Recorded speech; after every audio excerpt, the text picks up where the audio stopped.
Namaste. We welcome you back again to our YouTube channel Breakpoint India. So recently I got an opportunity to visit to Vipassana Meditation Center and I would like to share my experiences with you all. So first of all Vipassana में registration कैसे करें, इस course के लिए हमें registration कैसे करना होगा। तो रजिस्ट्रेशन करने के लिए इसका एक वेबसाइट का लिंक है dhamma.org. I share that link in the description box and आप वहाँ जाकर रजिस्टर कर सकते हो। बिफोर रजिस्टरिंग मैं आपको एक और चीज़ बताना चाहूँगी कि ये 10 डेज़ का मेडिटेशन कोर्स है और इसमें आपका नोबल साइलेंस होता है, आपके फ़ोन्स रख लिए जाएंगे, you won't be allowed any contact with the external world.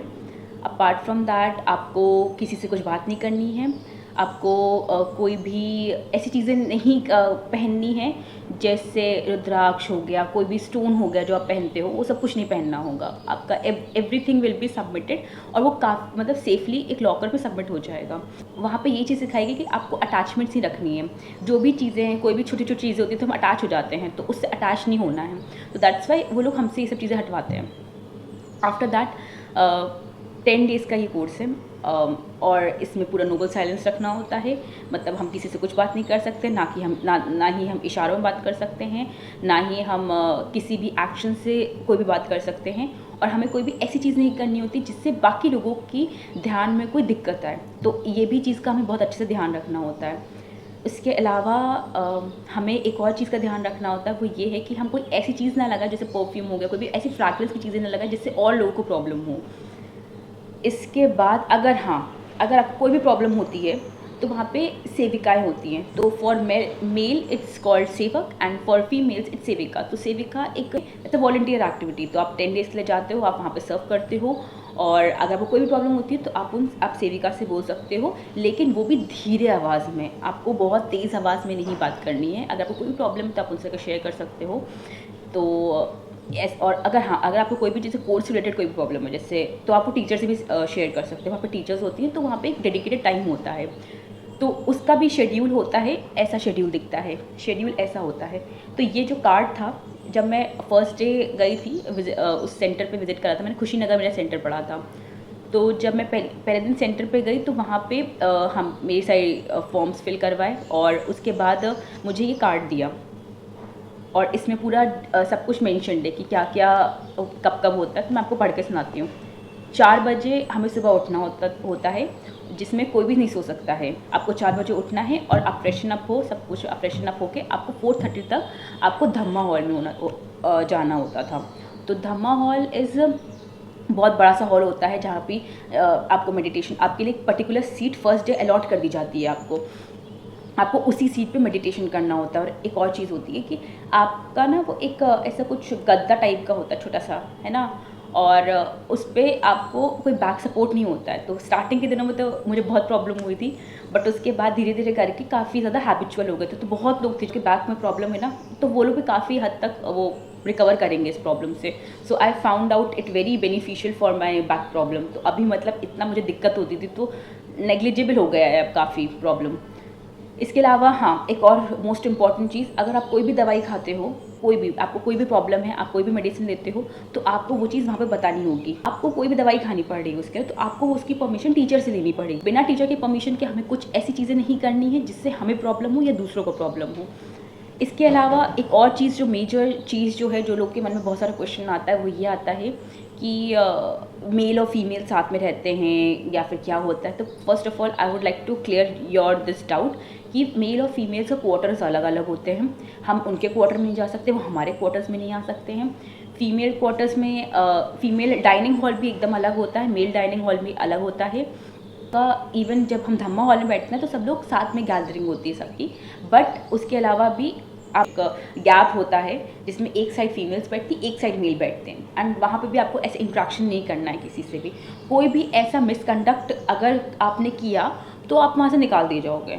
तो आप you have to be very clear about it कि कोई भी ऐसा मिसकंडक्ट ना करें। एंड वन मोर थिंग, ये कोर्स पूरा फ्री ऑफ कॉस्ट है, इसमें कोई भी कॉस्ट नहीं है। आप ये चैरिटी पे रन करता है, आपको जो भी मन हो आप वो वहाँ पे जाकर डोनेट कर सकते हो। एंड इसका भी एक सिग्निफिकेंस है कि हम मतलब ऐसा क्यों किया जाता है। बिकॉज बहुत लोग आते हैं, उनके बहुत टैंट्रम्स होते हैं कि I don't want this food, I don't want this thing in my food. तो इन सब चीज़ों को वहाँ पे, क्योंकि आप साधना करने गए हो, आप वहाँ पे किसी होटल में स्टे नहीं करने गए हो, तो इसीलिए आप किसी और के दिए हुए दान पे आप वहाँ रहते हो। तो ये एक मुझे बहुत अच्छी थॉट लगा था कि इसीलिए इस पूरे कोर्स को फ्री ऑफ कॉस्ट रखा गया है। आपकी इच्छा है, आप कितना भी डोनेट कर सकते हो। इसके अलावा coming back to the schedule, मैंने जैसे आपको बताया कि हम 4 बजे उठते थे, 4:30 बजे तक हमें धम्मा हॉल में जाना होता था। 4:30 से 6:30 हम मेडिटेशन करते थे। हम 6:30 से 7 हम ब्रेकफास्ट करते थे। ब्रेकफास्ट करने के बाद ब्रेकफास्ट में भी हाँ, एक और मेजर चीज़, हमें एक पर्टिकुलर सीट्स अलॉटेड थी वहाँ पर भी। हम जहाँ बैठते थे हमें उसी सीट पे खाना है। हमें अपने बर्तन खुद, वहाँ पे एक एरिया था वॉशिंग एरिया, तो वहाँ पे अपने बर्तन धोने होते थे। आप हमें बर्तन धो, अपने बर्तनों को वहीं पे वापस रख दो। और एक और चीज़ थी कि आपको डाइनिंग हॉल में भी कहीं भी कुछ भी बात नहीं करनी है। ऐसा नहीं कि हम लोग, मतलब मेरे बगल में, मैं फर्स्ट डे मिली थी, मेरी कुछ लोग से बहुत अच्छी बॉन्डिंग हो गई थी, बट स्टिल मतलब वो लोग मेरे बगल में बैठे थे, but I haven't looked at them for 10 days। मैं सिर्फ अपना खाना खा रही हूँ और खाकर अपने बर्तन धुल के फिर वापस अपने रूम पे। आपको अगर टहलना है तो आप टहल सकते हो। तो 7 to 8 हमें ब्रेक मिलता था जिसमें आप कोई भी पर्सनल काम कर सकते हो, 7 to 8। आफ्टर दैट 8 to 9 फिर हमारा मेडिटेशन स्टार्ट होता था। वो ग्रुप सिटिंग होती थी, तो सब लोग को अब वहाँ आना होता था, तो सब लोग को वहाँ पे बैठते थे। 8 to 9 सब लोग बैठते थे वहाँ पे। आफ्टर दैट 9 to 11 फिर से मेडिटेशन होता था। इन सब 1 आवर के बाद एक ब्रेक मिलता था 5 मिनट का, तो आप अपना कोई वॉशरूम चले जाओ, पानी पीना पानी पी लो। तो ऐसा भी होता था, ऐसा नहीं कि हम लोग कंटिन्यूसली बैठे हैं तो बैठे ही हैं। हाँ, 1 आवर के लिए आपको बैठना होता था कंटिन्यूसली आपको, अगर लेकिन बीच में अगर आपको लग रहा है तो आप उठ के जा सकते हो। लेकिन हाँ, जैसे कि मैंने आपको बताया ना 8 to 9 AM, तो आप इसमें नहीं जा सकते हो। 8 से 9 मतलब 8 से 9 के बीच में आपको बैठ के सिर्फ वहीं पर बैठना है, आप जा नहीं सकते हो हॉल के बाहर। तो 5th डे से वी वर नॉट अलाउड कि हम लोग को अपने पैर भी मूव करने, अपने हाथ भी मूव करने। If we are sitting in one position, we have to be seated in to one position only. इसके बाद 11 o'clock पे हम लोगों का लंच होता था। बहुत लोग की एक और हैबिट थी लोगों की कि लोग ना बहुत ज़्यादा खा लेते थे। इतना खा ली क्योंकि वो पता है कि लास्ट मील होता था हमारा दिन का। इसलिए एक सजेशन तो ये भी है कि अगर आप 4 रोटी खाते हो तो आप 2 रोटी खाओ, तो इससे मतलब आपको बैठने में थोड़ा इजी होगा। बाद में ये आदत पड़ जाती है। पहले मुझे भी थोड़ा डिफिकल्ट लगा था कि यार 12 आवर्स का फास्टिंग होगा, 12 आवर्स का फास्टिंग होगा, बट ऐसा कुछ नहीं है। आप उसके बाद बहुत ही ज़्यादा आराम से आप कर ले जाओगे। So coming back to the schedule, 11:30 तक आपका लंच होगा। आफ्टर दैट 11:30 to 1 आप रेस्ट करो, आराम से टहलना है टहलो, रेस्ट करना जो भी करना आप करो, अपने पर्सनल काम। 11:30 to 1 उसी बीच में 12 से 12:30 आप अपने टीचर से कोई डाउट पूछ सकते हो। वहाँ पर टीचर होती थे तो आप उनसे डाउट पूछ सकते हो। फीमेल टीचर, फॉर मेल के लिए एक अलग टीचर थे, फीमेल्स के लिए एक अलग टीचर थी। तो आपको कोई भी प्रॉब्लम है, कोई भी कोर्स रिलेटेड कोई प्रॉब्लम है, आपको पर्सनल में कोई प्रॉब्लम आ रही है, आप कुछ भी जाकर अपने टीचर से पूछ सकते हो। मेरे तो बहुत क्वेश्चन होते थे, तो ऐसा भी नहीं है कि आप कहीं गप्पे लड़ाने चले गए टीचर के पास, है ना, डाउट लेके अपना, ऐसा कुछ नहीं था। तो इसीलिए अगर आपको कोई जेन्युइन डाउट्स हैं तो आप जाओ टीचर के पास, उनसे पूछो, धर्म के बारे में पूछो, आप मेडिटेशन में आपको क्या प्रॉब्लम्स आ रही हैं वो पूछो, आपको अगर हेल्थ कोई प्रॉब्लम आ रही है आप वो पूछ सकते हो। तो मतलब कोई भी आपको कोई भी प्रॉब्लम्स होती हैं आप टीचर से जाके पूछ सकते हो। आफ्टर दैट 1 to 2:30 फिर से हम लोग की मेडिटेशन स्टार्ट होता था। आफ्टर फिर उसके बाद 5 मिनट का ब्रेक, फिर 2:30 to 3:30 फिर से हम लोग का ग्रुप सिटिंग होता था। वहाँ पे हम लोग को अपने पैर नहीं खोलने हैं, हाथ नहीं खोलने, एकदम बिल्कुल हम बैठना है। किसी भी पोजीशन में हम बैठ गए, हमें बैठना ही बैठना है। तो मतलब वो बहुत थोड़ा डिफ़िकल्टी 1 आवर सेशंस होते थे कि काफ़ी टफ लगते थे मुझे। उसके बाद 3:30 to 5 फिर से मेडिटेशन होता था। आफ्टर 5 to 5:20 हमें एक छोटा सा मील मिलता था, इवनिंग स्नैक मिलता था, जिसमें हमें जैसे लैया है और उसमें थोड़े से चने, मूंगफली के दाने डाल दिए और कॉर्नफ्लेक्स डाल के, तो भुना हुआ वो हमें मिलता था। इसके अलावा चाय थी और हमें एक कोई भी फ्रूट मिलता था, जैसे वाटरमेलन या फिर कभी बनाना मिल गया, तो ऐसे हमें फ्रूट्स मिलते थे। वो मतलब लाइट स्नैक होता था। तो आप उसके बाद वो हमारा दिन का लास्ट मील होता था, छोटा स्मॉल मील भी। उसके बाद हमें कुछ भी नहीं खाना अलाउड था। और एक और चीज़, बहुत से लोग क्या करते हैं कि अपने घर से अपना खाना लेके जाते हैं या कोई भी ऐसा कुछ स्नैक लेके चले जाते हैं। First of all I would recommend कि अपने आप से ट्रू रहिए और कोई भी अपने साथ कोई भी स्नैक ना लेकर जाएं। तो this is one of my suggestions. और क्योंकि कोई आपको बैग चेक करने नहीं आ रहा है, वहाँ पे कोई भी आपकी कोई चेकिंग वेकिंग करने नहीं आ रहा है, you need to be true to yourself. वहाँ पे धर्म का एक एक सबसे बड़ा जो उनका की पॉइंट था that was being true to yourself and being true to others. तो आप सच बोलो वहाँ पे। आफ्टर दैट 5:20 to 6 आप रेस्ट करो, आराम से टहलो। आफ्टर 6 to 7 आपका फिर से पोजीशन में आपको बैठना होता था, आपको उठना नहीं होता था, आप बैठे रहो उसमें। फिर 7 to 8:30 प्रवचन होता था। ये मेरा फेवरेट पार्ट होता था क्योंकि यहाँ पे मतलब जो गुरु जी थे, गोयनका गुरु जी, और उनका निधन हो गया है। तो अब उनके जो वीडियो लेक्चर्स हैं वही चलाए जाते हैं। तो उनका वीडियो लेक्चर था। तो और क्या होता है, आपके पूरे दिन में बहुत सारे डाउट्स होते हैं, आपको लगता है कैसे होगा, बट गुरु जी अपने प्रवचन में ऐसी चीज़ें बोल देते हैं कि आपको लगता है यार ये तो मेरे मन में चल रही थी बात, गुरु जी ने इसको बोल दिया। और वो इतने अच्छे से हर एक चीज़ को एक्सप्लेन करते थे कि सब सारी चीज़ें यहाँ घुसती थी।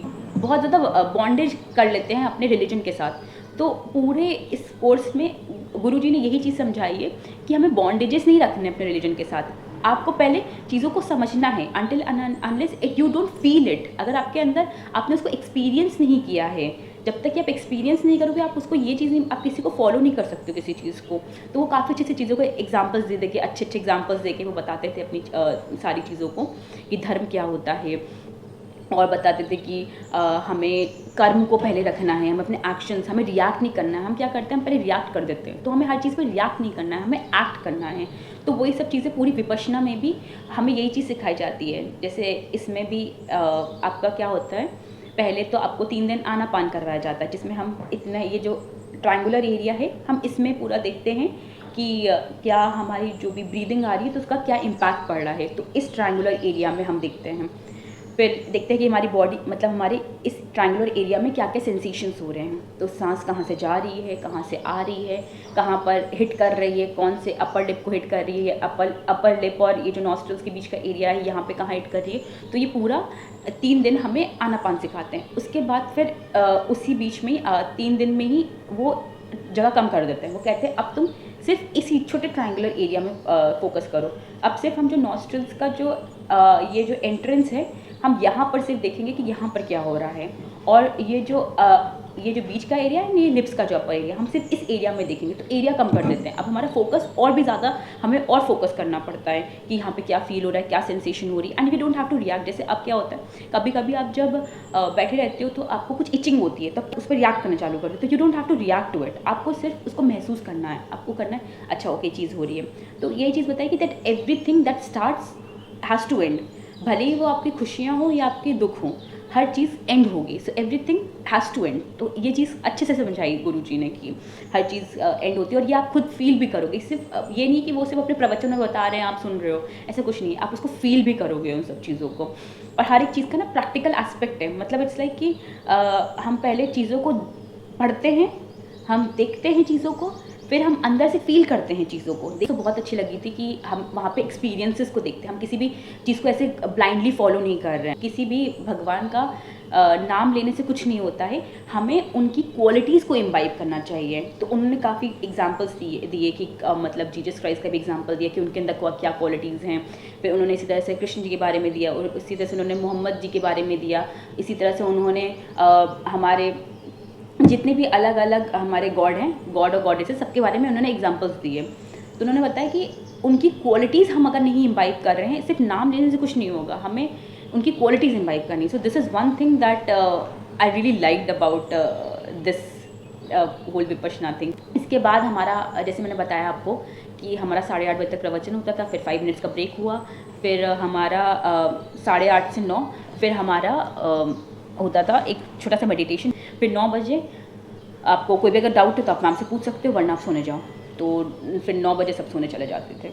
तो ये पूरा शेड्यूल था। कुशीनगर में एक सिग्निफिकेंस था, बहुत बड़ा सिग्निफिकेंस है, क्योंकि वहाँ पे गौतम बुद्ध जी को वहाँ पे परिनिर्वाणा प्राप्त हुआ था। तो वो एक बहुत सिग्निफिकेंट प्लेस है। वहाँ पे उनके अवशेष भी मिले थे, और उनकी जो समाधि है वो वहाँ पर ही बनी हुई है। और जिस पोजीशन में उनको परिनिर्वाणा प्राप्त हुआ था, उसी पोजीशन में उनकी बहुत बड़ी सी गोल्ड की आइडल बना हुआ है उनका।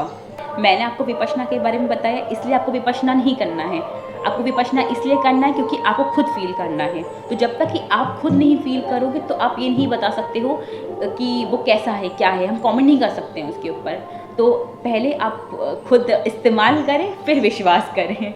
तो मेरा यही मानना है। तो आप जाइए, ये 10 डेज़ का कोर्स को एक्सप्लोर करिए एंड देन आप खुद फ़ील करिए कि ये क्या है।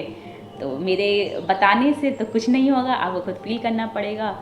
जाइए, 10 दिन का टाइम निकालिए। हम लोग जाते हैं बहुत लंबे लंबे टूर्स पे, तो जाते हैं 1-1 महीना, 10-10 दिन, 20-20 दिन चले जाते हैं, लेकिन हम विपश्यना जैसा एक कोर्स नहीं कर सकते हैं।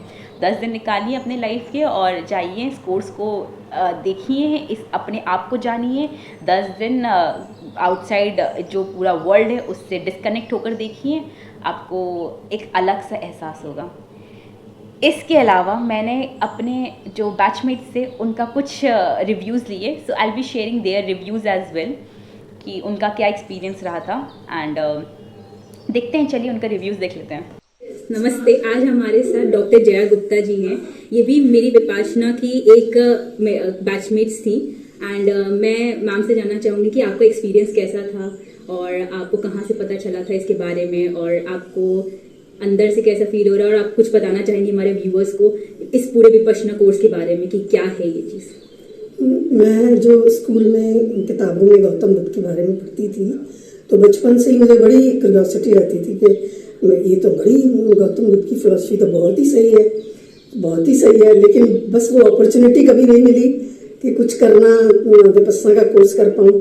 फिर जब मैं जॉब में आई तो मुझे पता लगा विपश्यना का कोर्स होता है, लेकिन उसमें साइलेंस होता है, बड़ा कठिन है, बड़ा कठिन है। तो मेरे को थोड़ा सा डर भी हो गया कि भी कठिन क्या है, और बच्चे भी छोटे थे, जॉइंट फैमिली थी, तो मैं 10 दिन का वो स्पेयर नहीं कर पाई। लेकिन अब जब मैं रिटायर हो गई तो मैं सोचा अब तो करना ही है, देखते हैं क्या कठिन है। लेकिन अब मुझे यहाँ के लग रहा है कि कुछ भी कठिन नहीं है। पता नहीं कहाँ निकल गए 10 दिन।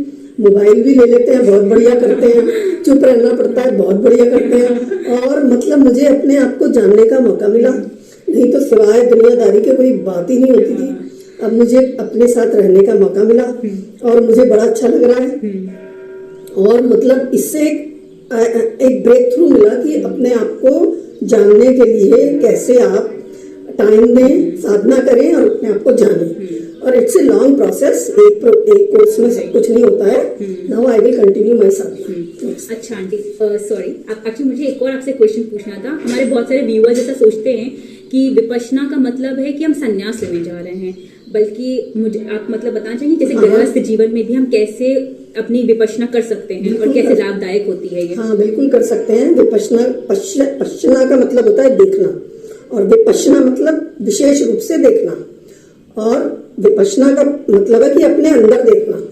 हम अपने आप को देखें, अंदर अपनी काया के अंदर देखें कि उसमें क्या क्या तरंगें उठ रही हैं। तो this is the literal meaning of Vipassana, to know yourself. हाँ, टू नो योरसेल्फ। और जब भी हमारे मन में कोई भी विकार आएगा तो हमारे शरीर पे उसकी संवेदना होगी ही होगी। आप विकार बता सकते क्या होता है? जैसे खुशी हो, गम हो, कुछ भी हो, गुस्सा हो, कुछ भी हो, जब भी आएगा तो पहले तरंग आएगी शरीर पे, सेंसेशन आएंगी, संवेदना आएगी, और ये कुदरत का नियम है। तो हमें ये जानना आ जाता है विपश्यना में, और इसी के सहारे हम सारी बॉडी को जान लेते हैं और विकारों को जान लेते हैं, फिर उनके उन्मूलन को जान लेते हैं। इट्स ए लॉन्ग प्रोसेस, ये धीरे धीरे अभ्यास करना पड़ेगा। To continue this practice, it's not like हमने 10 days में किया and we have to just forget everything. लोग सालों से कर रहे हैं, लेकिन ये है कि हमें तरीका पता है। अब हमें इस साधना को अभ्यास करते रहना। Okay, thank you, Auntie. Today we have Katrina with us from Colombia, and she'll be sharing her Vipassana experiences, that what she has experienced, what were her favorite part, and like anything that she has takeaways from this journey. So, okay, anything you have, you can share. okay. So this is my first time in Vipassana. I heard about it from people who have like life experiences different from like the mainstream. So I decided I wanted to try once. I had the chance to come to India, so I decided to try it. Now I'm living in India. So it was the perfect timing for me to close and like circle everything that happened here. In general, it was a challenging experience because For how long you have been here in India? in India I've been here 7 months and a half. Okay. Yeah, since September last Okay. year. So I'm living now. So you are here for some particular reason? Yeah, I'm here for studying Hindi. Okay. Yeah. Nice. Yeah. मैं थोड़ी हिंदी बोलती हूँ. Okay. So you can talk in Hindi, like you can share your experience a bit in Hindi as well if you want. I don't want to. Okay. Okay, no problem with that. Yeah. Okay. So yes, I think in general, like the first thing of keeping silence and maintaining your postures for this certain time is challenging for the body itself because as they were. And your back start to hurt. Yeah, I've seen you. I stretching, and then back again, and then with my legs like this. It was like for me, it was kind of difficult because I'm not used to stand still in a same position Same for here. So it was like that. Well, that was like the first thing that came to my mind when I was sitting there. Like, oh my god, I have to be here like this for 12 hours a day. Right. And that too, we have to sit still Yeah. without any support. But then I understood the reason behind it, and it's that you have to change the habit of your mind, the pattern of what? The habit pattern of your mind. Right. That makes fully sense. Yeah. Also, the keep in silence, I sort of enjoyed being like with my head, so I could understand how my mind actually processes things. I came to realize I tell a lot of anecdotes. So I like that. I also realized that due to my personal process, like my self-talk is quite kind. Okay. Yeah, that was nice to find. Like I didn't talk with hatred or with Right. harshness. So you got to know about yourself more. Yeah, Okay. yeah, like through silence. Right. Through silence. Yeah, through that. Mm-hmm. And even when you are not, nobody is speaking out there, Yes. so that's complete silence. You can't hear the outside voice also. Exactly. So that is one of the things that allows you to look inside you. So that is one of the major things that that helps you to look inside you. Yeah. And also behind it, there's a reason, no? As they told, Right. like that the idea of that is to purify your mind Right. as much as possible, so you can see things as they are, which is the main goal. Yes. Yeah. After all these processes, the main goal is that you see things as they are. Right. So I also realized like I have like a Christian Catholic background. Right. So there are some things that were kind of difficult for me to find out here. Because of course I admire Jesus Christ. I know that he was a good person and he didn't mean any harm for that. It's also the thing that in Christianity and Catholicism more, you are taught to distrust your body. Yeah? Okay. Because they teach us you shouldn't trust the flesh. Yeah? Flesh is something that you should avoid at any costs. And you should only focus on the spirit and mind. So one of the things that crossed the line was like, it doesn't have to be like this. I mean, you shouldn't separate those things because actually in the balance of these two things, you are going to find your wisdom. Right. So it was great because in most like Christian or Catholic processes of liberation, purification, healing, you have to punish your body. Okay. Yes, you have to fast for a long time, or you have to heat yourself. Okay, is it? Okay, I didn't know about it. It is like that. So when I heard about that here, like you need to eat well, you need to sleep well, you need to have like a good care You of need your to be more kind to your body rather than being harmful. So otherwise, you're never going to find your wisdom. That was liberating for me because the whole time our society is like that. Like you should punish your body because your body is not doing as you are expecting your body to do. Yeah. Okay. So your body needs to be out of sin, out of bad behaviors, but you're just punishing and punishing your body for the things You're not calming your mind. You're just punishing your body. But and the thing is also they want to believe in the spirit, but there is not such thing as the spirit. Yeah. It's a body only. Your body is the temple that has the mind also. Yeah, like those things have to be. Actually, our body is a temple and our mind is an idol that is residing in the temple. So that's the thing. You could say that. Yeah. It was that was one of the things that was like wow. And with that, I think with that idea in mind, I think I will keep on practicing. Yeah. Because of course, like the thing of the impermanence, you also get to understand that you are not unnatural. I mean, we are indeed part of the creation, as so we work. Yeah, as part of the creation. So in Christianity, you always believe in eternity. That's what you go for. You go for eternity. The nature has created us, so there have been a lot of our body is created with a lot of small atoms, so we need to respect this body. So next thing that I wanted to ask is that what's the takeaways that you wanted to take from this journey of Vipassana? First, that about the body that I told you. Second, that if you keep seeking for a change in the world or a change in this person or a change in the economic system without changing what is within your skin. So change begins with us. This is what have been told here. So we have been learning a lot of things. We have read everything in our books, but we haven't implemented it. So we might read about things, we then think about things, but we don't do it. So it's all about our karma that we do. So until and unless we are not taking actions on certain things, we are not going to realize what actually that thing is. So this is what we learned during this whole course. Yeah, no, so one thing is that I come from a very, like in my university, they are all very academical, so we are always about the theory. And we praise ourselves to be super critical about everything, so we are critical. We are just taking things as they give us. Right. And that is something that I found very, very nice here, that even the first day when you come in, you see the sign that it says like, don't take it solely because another person says, don't take it solely because your scripture says, don't take it because someone else is telling you to to believe it. Okay. What you experience is what you believe. Okay. So this is what you learned here, and that's one of the experiences. Yeah, like if I could sum up, it's that about the body, about the what is within, and about creating your own wisdom. Okay, so this was, thank you so much Latreen for sharing your experience. Thank you for asking. So आज हमारे साथ प्रीति हैं जो मेरी विपश्यना की एक batchmate थी.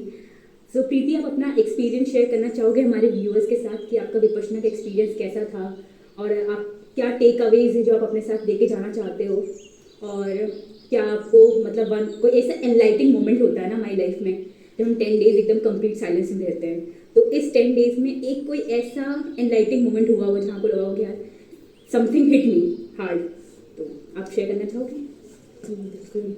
मुझे 2-3 दिन तो मतलब नहीं अच्छा लगा उतना, मतलब मन करता था कि मैं भाग जाऊँ उठ के. ऐसा लगता था.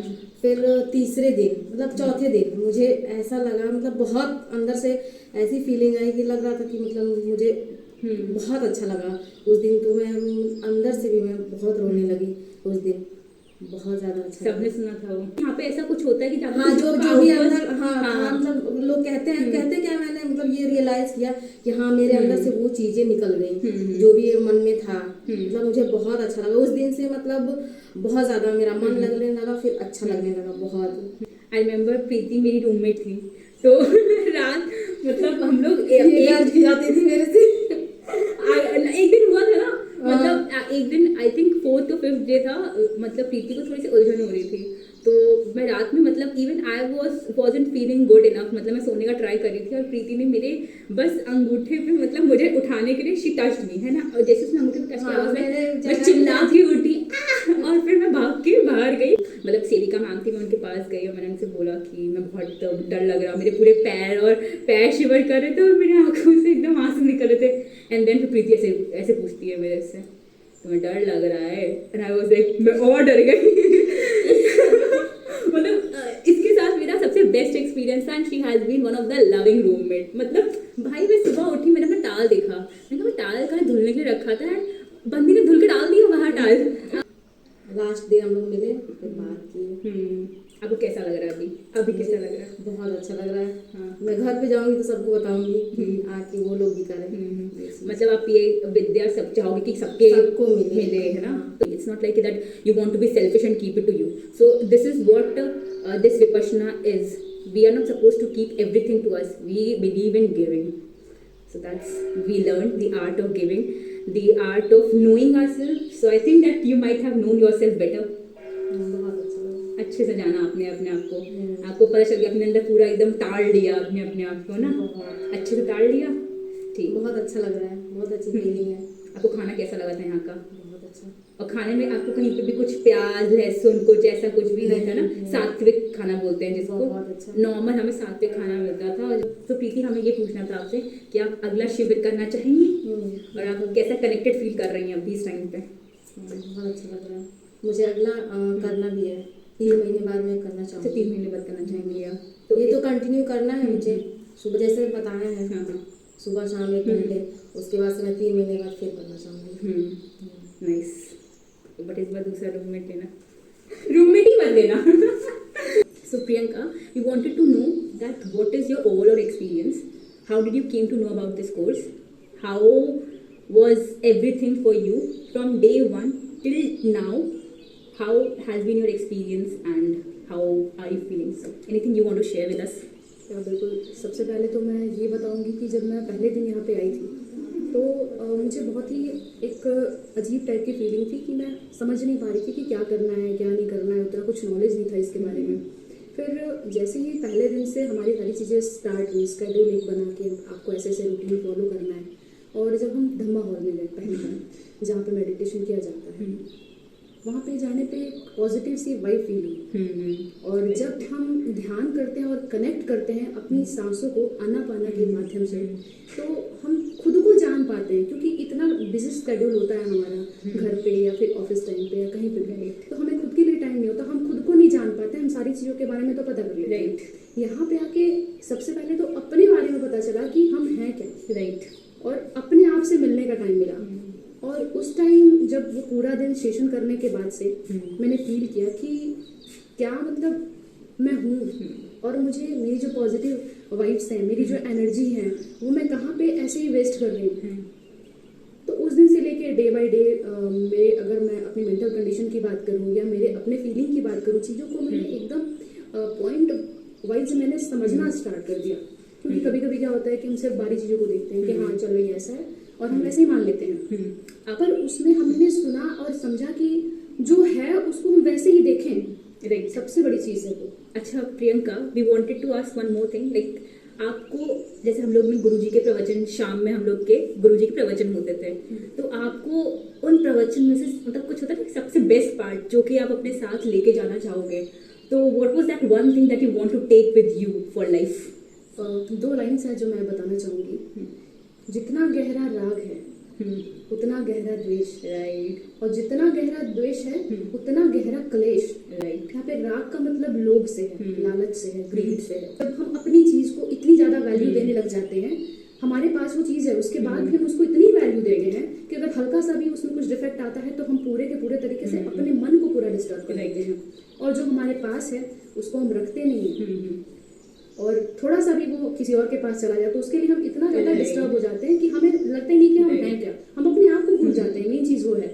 तो जितना ही लालच करेंगे, जितनी ग्रीड रखेंगे अंदर, उतना ही ज्यादा हम अपने आप को डिस्टर्ब करेंगे उस चीज को पाने के लिए। और इच्छाएं कभी खत्म नहीं होती हैं, तो हम लेते जाएंगे और इच्छाएं बढ़ती ही जाएंगी। तो सबसे पहले हमें सेल्फ सेटिस्फाई होना पड़ेगा, राइट। ये चीज मैं जरूर, right. Thank you, Priyanka. And one more question that I think that most of our viewers are going to have is like, while I was meditating, I cried because there were a lot of things that have been going on in my mind. There were a lot of things that have been accumulated into my mind. So I don't know, like, how come my tears started rolling out. So I wanted to ask you, Priyanka, that have you had any kind of burst out? Definitely everyone was crying there. सबके स्तर रो रहे थे, और वो रो क्यों रहे थे? क्योंकि जब हमारी सेंसेस, जो भी सेंसेशन हो रही थी हमारी बॉडी में, उसको हम फील कर रहे थे, और उसको हम डीप फील कर रहे थे। क्योंकि 2 जो लेयर्स होते हैं, हमारी बॉडी पे बहुत लेयर्स होते हैं, हमारे मन के अंदर बहुत सारे लेयर्स होते हैं। तो एक एक लेयर जब निकल रही थी, हम उसके नीचे डीप जा रहे थे, और जो सबसे लास्ट लेयर था जहाँ पे हमने अपने पूरे सेंसेशन को अपनी बॉडी में फील किया, देन वी रियलाइज कि what we are, right, and we started crying, क्योंकि हमें अब पता चल रहा था कि हम एक्चुअल में हैं क्या। और ये सबको पता होना चाहिए, मैं तो यही बोलूँगी।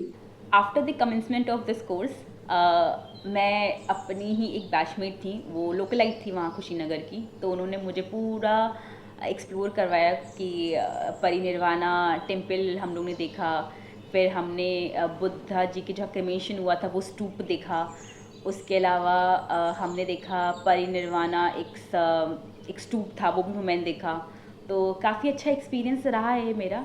और यही मैं फिर से मैं यही बोलना चाहूँगी कि आप लोग खुद जाइए, एक्सपीरियंस करिए और ये जो फीलिंग है उसको महसूस करिए और अपने जीवन में इसको उतारना है। ये नहीं है कि हमने 10 दिन का कोर्स कर लिया और हम भूल गए।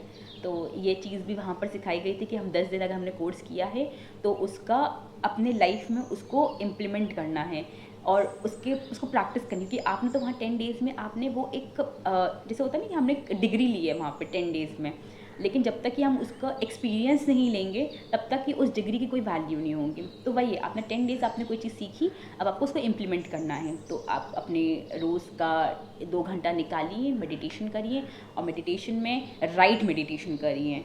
हमें इसमें मंत्र का जाप वाप कुछ नहीं सिखाया गया था। तो मैं यही सजेशन दूंगी कि आप कोई भी उच्चारण, किसी भी चीज़ का उच्चारण नहीं करना है, किसी भी चीज़ को हमें कोई भी वर्ड्स का नहीं यूज़ करते हैं। इसमें सिर्फ यही है कि हम अपने आप को जानते हैं, अपने अंदर कोई भी जो भी हमारे अंदर अटैचमेंट्स हैं, ग्रीड है, कोई भी तरह की फीलिंग्स हैं, हम उसको बाहर निकालते हैं। चीज़ें धीरे धीरे करके निकलती हैं। You need to trust this process. ये प्रोसेस थोड़ा लंबा होता है, 10 दिन का प्रोसेस होता है, लंबा लगेगा बहुत ज़्यादा ये प्रोसेस, लेकिन ट्रस्ट में अगर आपने एक बार इसको समझ लिया, जान लिया अगर आपने इस चीज़ को, तो आप अपनी लाइफ में, अपने रोज़ के काम में बहुत अच्छा महसूस करोगे और बहुत फोकस महसूस करोगे। आप अपनी पर्सनल लाइफ, प्रोफेशनल लाइफ में आप एक बैलेंस क्रिएट कर पाओगे। एंड अगर आपको ये वीडियो अच्छा लगा हो तो do not forget to share and subscribe to our YouTube channel break point India. Until then, namaste.